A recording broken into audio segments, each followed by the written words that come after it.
क्या आप जानते हैं कि दुनिया की सबसे तेज सुपरसोनिक क्रूज मिसाइलों में से एक ब्रह्मोस अब और घातक और ज्यादा तेज बनने वाली है? जी हाँ, भारत और रूस एक बार फिर साथ आकर ब्रह्मोस मिसाइल के नए और बेहतर वर्जन पर काम शुरू करने जा रहे हैं। यह कदम ऐसे समय पर उठाया गया है जब ब्रह्मोस ने हाल ही में हुए ऑपरेशन सिंदूर में अपनी जबरदस्त ताकत का प्रदर्शन किया है। इस सफल मिशन के बाद भारत और रूस के बीच बातचीत शुरू हुई है। बात एक ऐसे नए ब्रह्मोस वर्जन की जो पहले से ज्यादा सटीक, तेज और दूर तक मार करने में सक्षम हो। इकोनॉमिक टाइम्स ने रविवार को ये जानकारी दी, जिसमें बताया गया कि दोनों देशों के बीच इस नई मिसाइल को लेकर शुरुआती बातचीत हो चुकी है। रूस ने इस प्रोजेक्ट में भारत को हरसंभव तकनीकी और रणनीतिक सहयोग देने का वादा किया। भारत की इस नई पहल को मजबूती देने के लिए उत्तर प्रदेश में एक बड़ा कदम उठाया गया है। लखनऊ में एक नया ब्रह्मोस मिसाइल कारखाना खोला गया है, जिसकी लागत करीब 300 करोड़ रुपीस है। इस यूनिट का उद्घाटन रक्षा मंत्री राजनाथ सिंह और मुख्यमंत्री योगी आदित्यनाथ ने मिलकर किया।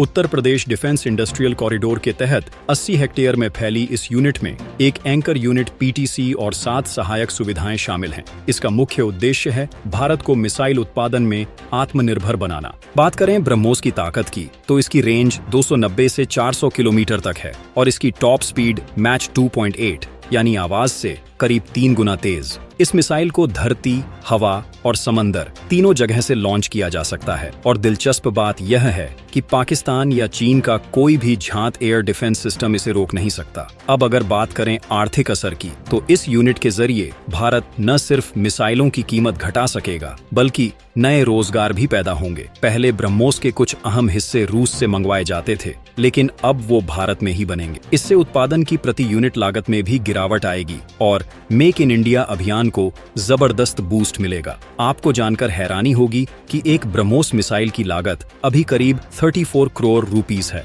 लेकिन जैसे जैसे उत्पादन बड़े स्तर पर होगा और ज्यादा से ज्यादा हिस्से देश में ही बनेंगे, इसकी लागत और भी कम हो सकती है। इससे भारत का रक्षा बजट भी बेहतर तरीके से इस्तेमाल होगा और वह ज्यादा हथियारों में निवेश कर सकेगा। इतना ही नहीं, भारत अब ब्रह्मोस मिसाइलों का निर्यात भी कर रहा है। फिलीपींस को इसकी डील पहले ही दी जा चुकी है और कई अन्य दक्षिण एशियाई और अफ्रीकी देशों ने भी इसमें रुचि दिखाई है। जैसे जैसे उत्पादन बढ़ेगा, भारत का वैश्विक रक्षा निर्यात में नाम और ऊंचा होगा। योगी आदित्यनाथ ने एक बयान में कहा था, अगर आपने ऑपरेशन सिंदूर में ब्रह्मोस का प्रदर्शन नहीं देखा तो पाकिस्तान के लोगों से पूछिए, उन्हें अब इसकी ताकत अच्छे से पता चल गई होगी। उनका यह बयान न सिर्फ राजनीतिक तौर पर बल्कि रणनीतिक रूप से भी काफी सटीक था। सच तो यह है कि आज का भारत अब सिर्फ प्रतिक्रिया देने वाला देश नहीं रह गया है, वह पहले से ही तैयार रहता है और जब वक्त आता है तो एक्शन भी ऐसा लेता है कि दुश्मन थर्रा कर रह जाए। ब्रह्मोस सिर्फ एक मिसाइल नहीं, बल्कि भारत की आत्मनिर्भरता, वैज्ञानिक क्षमता और वैश्विक रणनीतिक सोच का प्रतीक बन चुकी। जब भारत और रूस मिलकर